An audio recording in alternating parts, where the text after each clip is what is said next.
Welcome to the show. There's so much happening right now. Let's take a look at some headlines, shall we? First up, as you know, Star Trek Discovery is our cover this week. Info is piling up faster than tribbles can reproduce.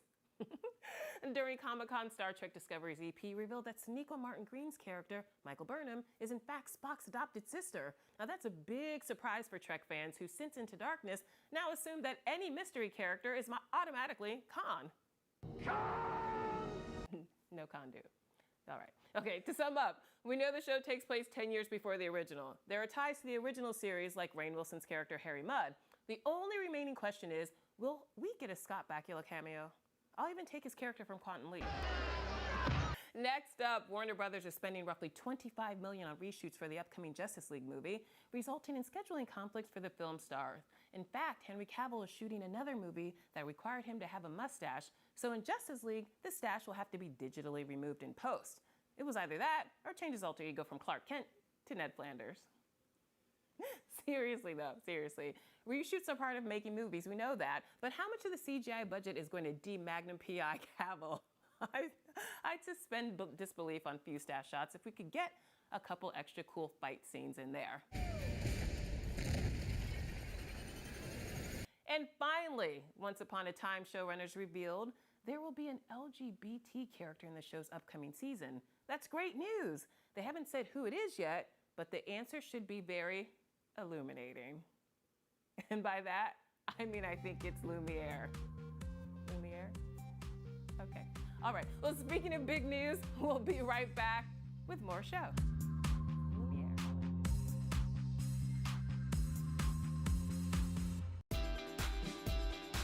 I'm here with the star and director of the new film Brigsby Bear, Kyle Mooney and Dave McCary. Welcome to the show, guys. Hey, Lola. Hey. How are you? Handshakes. I love it. I love it. So let's talk about your new film. It's awesome. I had a great time. It was actually surprisingly more poignant than I expected it to be, but also a lot funnier than I expected it to be. Because when you hear the premise is essentially the kid who's been kidnapped, you're not like, ah, ha, ha, ha.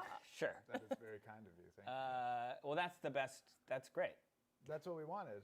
I mean, to be surprised anyway is fun, and we made the best movie we could, and we hope that people react similarly.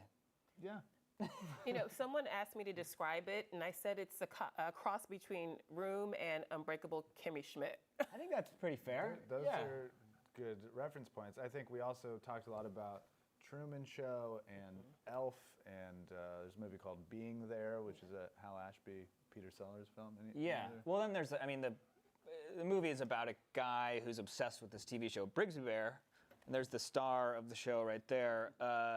So the other things we thought about were just the shows that kind of influenced the TV show within the movie, which were things like Teddy Ruxpin, this Winnie the Pooh show on the Disney Channel I used to love in the 80s called Welcome to Pooh Corner, as well as Dumbo's Circus. But we got to throw in a lot of the things we loved when we were kids. Our critic Chris Nasrawadi really enjoyed the film as well, and he said, quote, that with this film, Kyle has been given a forum to let his freak flag fly. Such a freak. And I'm about to get freaky again, baby. Oh, yeah. Whoa. Let that freak flag fly. That's very nice. Yeah. Is that accurate? I don't know how much. I don't know how freaky I am. I think you're cute. Well, that's very nice of you to say. But I was. Is this a date?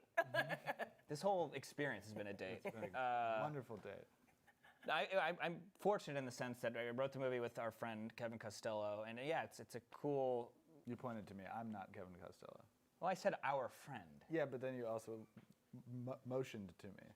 Okay, this is not Kevin Costello. This is Dave McCary. Kevin is the a lot more handsome than I am. Oh, really? Anyway, but it's a movie that allows me to kind of, I guess, be the main guy. Whoa. And so yes, and then in doing so, that is where I kind of like pull out my freak flag, plant it on the ground, and let it fly. Exactly. There you go. Long-winded way of saying my critic was right. I love it. So you guys have been friends since 4th grade, is that correct? No, we did not like each other in elementary school. We've known each other that long. 6th grade is where we kind of, actually started getting along with each other. We were in the same carpool as well. So did you have beef in 4th grade and worked it out in 5th He grade? had more beef with me. With Kyle. Okay. I was threatened by him because he was the other of my freak funny, flag. Because of your freak flag. And I just didn't want it to fly. And no, he was a very funny kid from what I heard, but I didn't have a class with him. But I was threatened by the existence of another funny kid. This is just like an immature situation on my behalf. And I think I was rude to Kyle at recess, or no, before school. It was where the classes would line up before the teacher picked us up. And to I go will, to class. I'm mortified and I'm very sorry. And I'd like to use this forum. Okay, to this is tell actually you. big. This is What's big happening? for us. Okay. Kyle, I am so sincerely sorry for that experience. And I think it's time for you and I to have a hug. And thank you for saying that. I want to say in front of you, Lola, and everybody watching, you're not forgiven. What happened was so cruel, and I want to talk about this when we leave. Okay. Okay, great. Totally fair. Totally fair. Come on, hug it out for me, guys. Okay. Yay! I love you. It's okay. It's fine. That moment was so special, man. Thank you. Thank you for sharing. I still do want to talk about it later. Okay, it's fine. Don't you worry. Can we talk about Mark Hamill being in this film? No. Absolutely. Oh, Yeah, we can. No, come on. Of course we Of can. course we can. I'm assuming he was a childhood hero, correct? Yeah, I'm a massive Star Wars fan, and yeah, it was rather intimidating having him around. So how do you go about getting him involved? I mean, you have Claire Danes and Andy Samberg and Greg Kinnear. Those are all just great givens. names. Yeah, but right. then it's like getting Luke Skywalker. Getting Luke Skywalker. I think we had a lot of cool people working on the project. The Lonely Island, Andy Samberg's crew from formerly of SNL produced, as well as Lord and Miller, who did 21 Jump Street movies, the Lego movie. And I think Mark just responded to the fact that this was a different script. It was unique. It's not like maybe everything that's sent to him. And I like to think that it's obviously something different than Luke Skywalker. You know, he gets to kind of take on this darker role. And as a fan, it's just fun to watch him do something like this. And just for people who haven't watched the film, he plays your character's father. He kidnaps you. He and his wife kidnap you when you're a child and hide you away in a bunker, convince you that the outside world is a terrible place to be. You believe it until you're found He years also later. produces the TV show Brigsby Bear just for me, essentially as a way to brainwash me. Unbeknownst to you at the time. But- Correct. Yeah. And you Yeah. still don't know the answer You still don't to this know. day. No, I do. Wait, let's talk about it later. You guys got a lot to talk We had about later. a lot of Well, we're going to conversations. be there. spending the whole day with one another. Again. You know, it gets very meta here because you're essentially friends who've created a film about friends making a film. Yeah. No, there were so Russian many dolls. meta moments. Also, like, there's a scene in the movie where my character James is watching a thing he created on screen, a movie he created on screen, and we had the exact same experience when our movie premiered at Sundance. We were just kind of there doing the exact same thing he was, which was kind of cringing, wondering what the audience... And the character is watching a movie that he made with his best friend, and we're best friends sitting next to each other watching the movie that the character made with his best friend. I mean, it was. There was also a moment where we shot the movie in Utah, and we shot it in a movie theater. There's a scene that takes place, the scene that we're talking about, in a movie theater in Salt Lake City. We then screened the movie in that movie theater in Salt Lake City. during Sundance. So we were It's kind of in like a the theater. mirror maze. Yeah, it was. I'm still recovering Kind of from like- the psychological. If you could experience. imagine all of the freak flags. Yeah. They are flying. At that Wait, point, so is I don't this think interview your freak flag is real, fine. or is this? Well, I'm part of a watching screens film? of it. I don't. I Okay. mean, like, Yeah. But are you behind this shooting? Like, what's going on here? it's. I still don't know. I don't want to reveal all of the truths yet. So you guys made this during your break from SNL. So what Yeah. are you going to do on your next break? Well, our next break, I guess, will be next summer, right? I think hopefully it has to be do this all over. Just remake the movie. the same movie. Just try to do it a little better if we can. No, I think we want to keep on making movies. Like Brigsby Bears all? Oh. Or you said something really funny before we started shooting, what did you say? Well, we said he was a troublemaker, and you And called you him said- A bad news bear. Yay! But yes, we want to keep on making movies together. Thank you guys so much for being With here. you.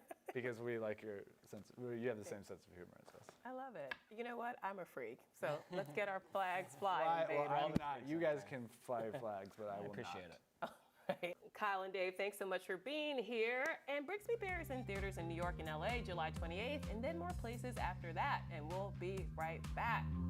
Freak flags flying.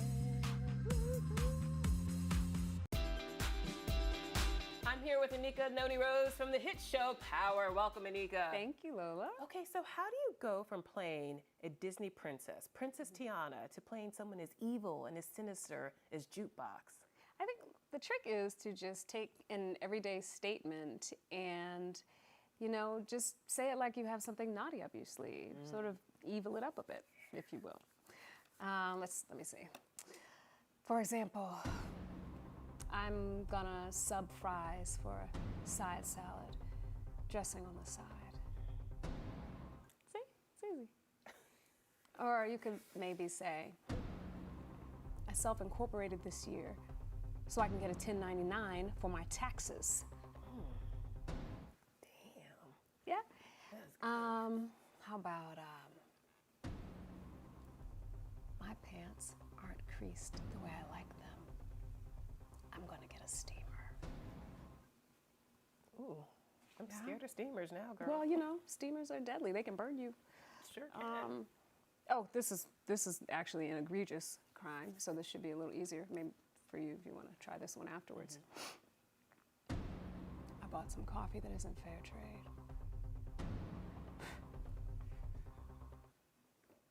Damn. Give it a try. Let's see. Can I try Just one? something normal and just, Okay. a little mean on I'm it. gonna try to channel my inner jukebox and Yeah. put some mean on it. Yeah. All right, I'm ready. Okay. The actress Jane Lynch stopped by recently to share stories from her stellar career, and her visit filled us with glee. Take a look. Hi, I'm Jane Lynch. Over the years, I've acted in some pretty great projects, and I have a ton of stories. I'm going to share a few in a segment called Jane's World. Where are you going? See a friend. The Fugitive. And that was back when I was living in Chicago, and they were shooting my close-ups, and I'd never been in a movie before. I think I'd done a small part in a movie before, but this was kind of the biggest part I ever had. And as they were doing my close-up, Harrison Ford pulled me aside and he said, "Close your mouth." I said, "What?" He said, "Your mouth is hanging open." Like this, he said, "I don't care how smart you are, you'll look stupid." And so, from now on, I don't let my mouth hang open. But the silver lining of this cloud, of course, is that, it brought us to a new level in our relationship. Best in Show. Let's see, I was doing a Kellogg's Frosted Flakes commercial, and I showed up for the callback for that commercial, and it was being directed by Christopher Guest. And he told me at lunchtime while we were shooting that Kellogg's Frosted Flakes commercial, he said, I do movies. And I'm like, yeah, I know. He said, I hope we get to work together someday. And within 6 months, Best in Show came up, and I was in Vancouver shooting that. Do you have any weed? The 40-year-old virgin. We all showed up every day, even if we weren't in the script. It was almost like being on a basketball team. We were like sitting on the bench, and Judd would like say, "Jane, get in there," or "Seth, get in there," or "Paul Rudd, get in there." And a lot of it was just people being thrown in. It was almost like an improv game, where you throw people in and out and make different things happen. And it was a lot of fun. Did you offer your womb to give birth to her child? Now, the L Word, when the L Word first came out, of course, for every lesbian in the world, it was a big deal. And there was a talk down at the WGA, and Eileen Chaikin, who was the creator and head writer and executive producer on that show, Eileen, I said, "I would love to be on your show." And she said, "Okay, I may be calling you. And you do it, right?" I said, "In a New York minute." I remember I said that, "In a New York minute." And I was cast like about probably 6 months, 7 months later. Guest runs out of cheese. How are you going to feel about that? Horrible.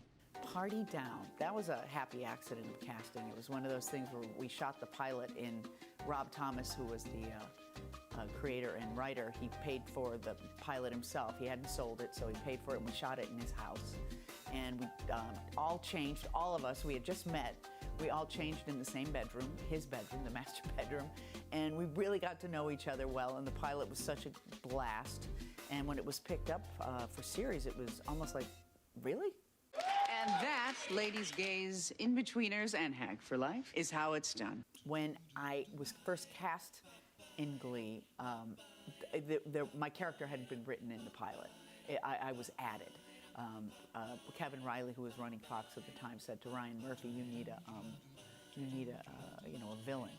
And from what I understand, Ryan said, "She shall be the cheerleading coach.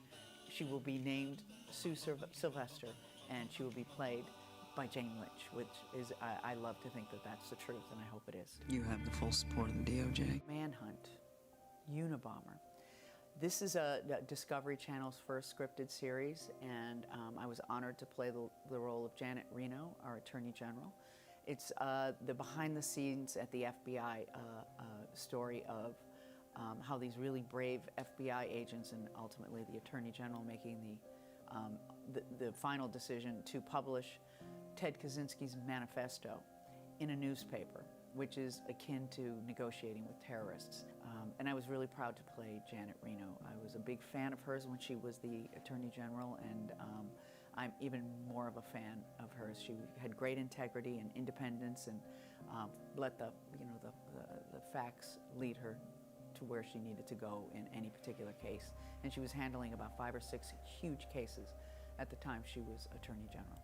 So watch Manhunt, Unabomber, the latest addition to Jane's World, starting Tuesday, August 1st at 9 on Discovery.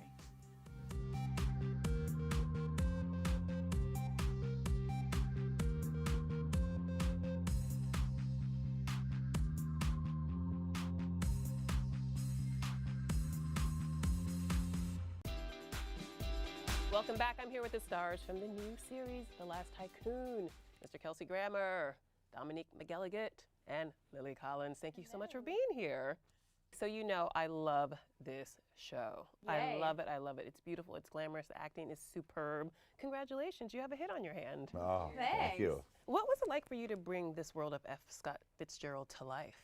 Lily, you start. You're closest What was to it me. like? A dream. A dream. I had read this book in high school and then obviously reread it once being cast, and I grew up in a household that just adored old Hollywood, and I have so many women from that era that I look up to, and to be immersed in that world every single day with the hair, makeup, and wardrobe, and just also shooting in LA with real locations that would have been shot in. Everything just felt so natural and genuine, and amazing cast to kind of soak in that world with. So it was a definite dream. Yeah, these two, fun to play with, right? They're all We're right. okay. We have our moments. Dominique, what'd you think? Ditto to what Lily just said. It was incredible. I mean, it was amazing. And we shot in LA, and the sets were extraordinary. The costumes, the talented Janie Bryant from Mad Men did the costumes. It was just, stepping into them and creating the world was just like a phenomenal experience. It was a lot of fun. I actually don't think I've ever had more fun on a show, but I probably shouldn't say that either. But it was a lot of fun. I keep doing that, don't I? Yeah. Yeah, it was a lot of fun. It was a lot of fun. Dozens of people have suddenly been hurt to the core. They're all listening to this and crying. She said the same thing to us. She said the same thing. That's like, I have an old friend, he used to knock on the door of the dressing room. You're best thing in the show. Yeah, exactly. And he'd walk down to the next door, go, boom, boom, boom. Best thing in the show. He's like, all right. Mr. Kelsey Grammer, you've been attached to a few hits in your lifetime. I've had a pretty good run. You've had a Some good things. run. Thank So, you. a little show like Frasier, a little show Cheers. No one's ever heard of them. But really. Good track record for us. But how did you know that you wanted to be a part of this project? What about the script spoke to you? Well, it's funny. You know what? I'm a slipping and sliding kind of guy. Somebody calls and says, we got a role we'd like you to play. I said, okay, send the script over. I'll read it. And I thought this one was pretty well written, and I thought it was kind of an interesting idea. And I hadn't exactly played a movie mogul yet in my life, so I thought, yeah, I think we can do this. I heard that Lily was in it. Didn't know who Dom was at the time. I apologize. idea. And but now I do, and I'm delighted I took the job. What was your favorite thing about being on set and pretending to be in this world? It's fun. It's only because we are giant children, honestly, and no matter how advanced you may become in the industry or how long you're at it, the great joy comes from playing in a giant sandbox and believing it, and that they made it easy to believe. Like you said, they know all the names. The costumer, the designer, the set decorators, and Danny Motor, the director of photography, made the world look magnificent every day. And so you walked into what made it easy. I remember when I was a young acting student in New York, I would look at these giant gray rooms with sort of sterile air and tiny little windows. You could barely see the light, and they were these blocked pieces of white blocks that were supposed to be couches and towers and whatever you wanted to turn them into. And I kept thinking, boy, when I get to sit on a real couch, it's going to be magnificent. And so it's that kind of thing. You walk into my office, for instance, the first time I saw that, I thought, oh, it's like I'm on an aircraft carrier. It's like I can go play. So it's fun. When you go into a world like this, where it's created for you and it's so rich and colorful, like period the 1930s, there's so much to draw inspiration from, because you have, as I say, like the costumes and the sets are just so fabulous. So, so there's a wealth of inspiration to draw from. It's a privilege to do it.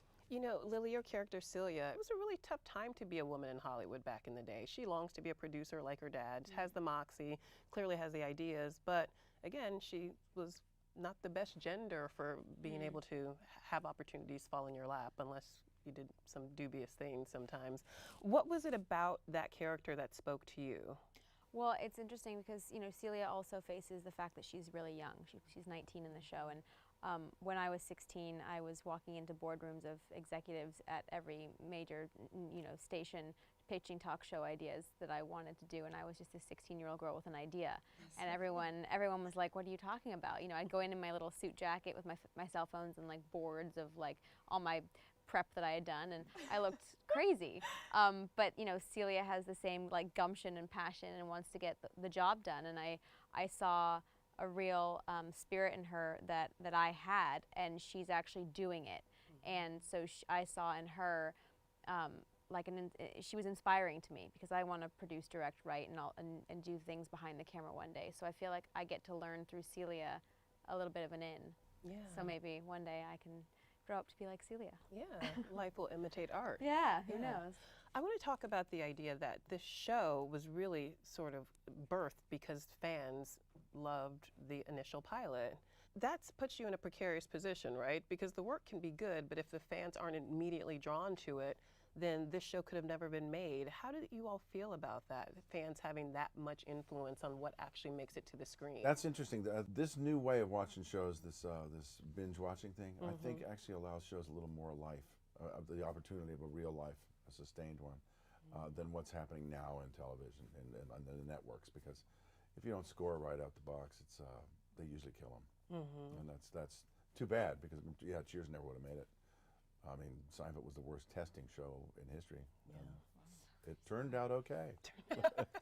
Crazy. So you just don't know. Kelsey, I want to know, what would Fraser Crane make of Pat? Oh, we just call him an A-type personality who actually is pretty functional, honestly. He's okay. I mean, Pat's just tough. He's raised hard, came up with a tough childhood, had a tough youth, was on the streets quite a bit. He's a logical sort of progression into where he has arrived. It makes perfect sense. And he wants a better life for his daughter. Yeah. Actually, he wants the best life for his daughter. The best life. Which he believes is actually not in the industry. But so there's a little bit of tension there. There is no other business. But honestly, she can do no wrong. So. Game time. Book or movie? I'm going to mention a title, and you tell me if the book or the movie was, in your estimation, better. Okay. Okay? Oh, so it's not really a game. It's more of an opinion poll. It is. Yeah, okay, fine. It is. So there are no wrong answers. Okay. Right out. I know. Right. The Last Tycoon. Let's start there. What, the book or the movie that was made? Mm-hmm. Book. Book. Okay. Oh, well, that's just my opinion. Yeah, I never read the book, so I'm sort of. I have to recuse Did myself. you watch the movie, the De Niro movie? Brutal honesty. Never had the nerve. I don't like to watch things that I might be playing. Yeah. So neither. Neither. Yeah, right. Best answer. Our show I'm living is in a vacuum. Thank you. The Great Gatsby.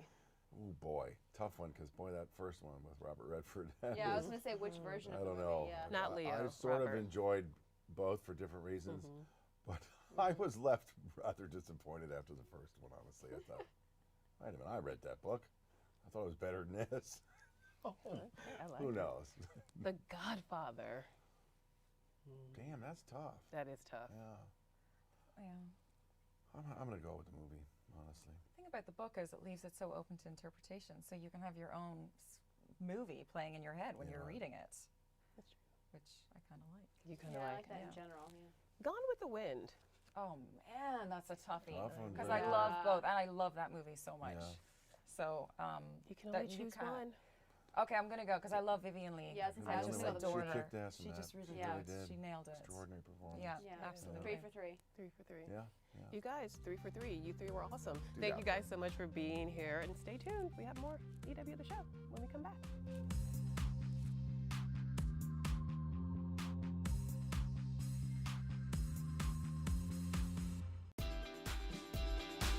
Amazon's The Tick went big at Comic-Con with a scavenger hunt set in a recreation of the show set. We got to check out the exhibit with the coolest tour guide possible, the series star Griffin Newman. Take a look.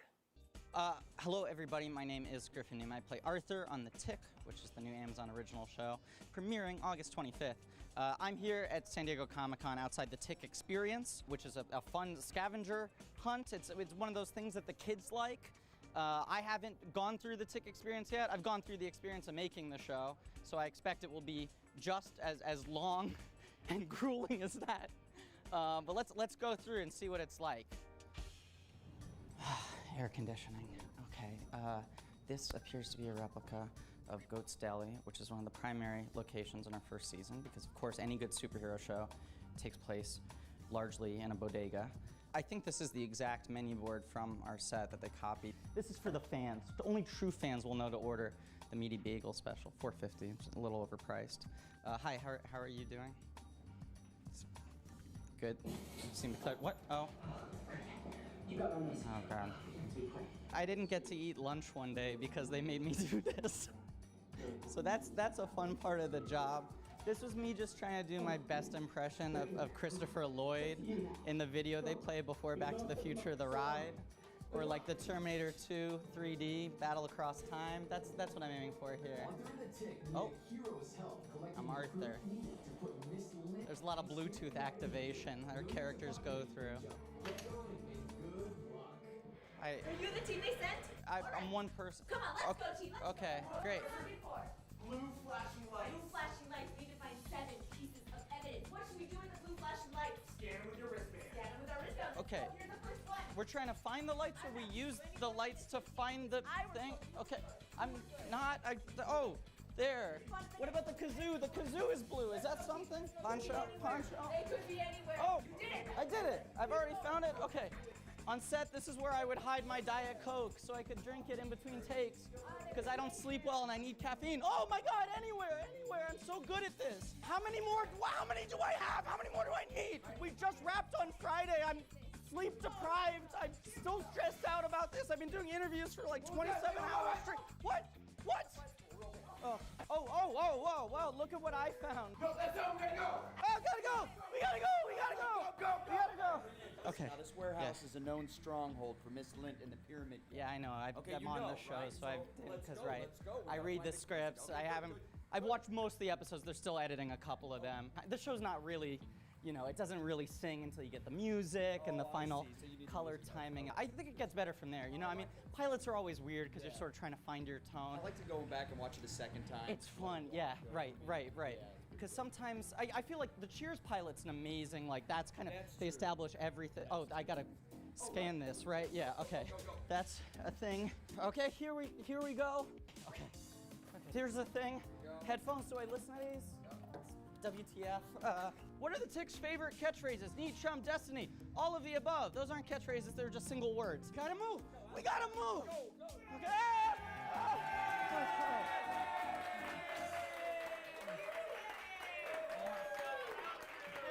I thought you all abandoned me. Well, it's more of a sidekick. Come on, please. I don't like support. We're gonna go make some t-shirts now, but remember to tune in to The Tick, August 25th, only on Prime Video. And also just order a bunch of stuff from Amazon. It's a great company, and you want to be on the right side of history when they become our corporate overlords. Well, I'm Griffin Newman again. I'm here with my 7 best friends who happen to be the 7 people I've worked with most recently.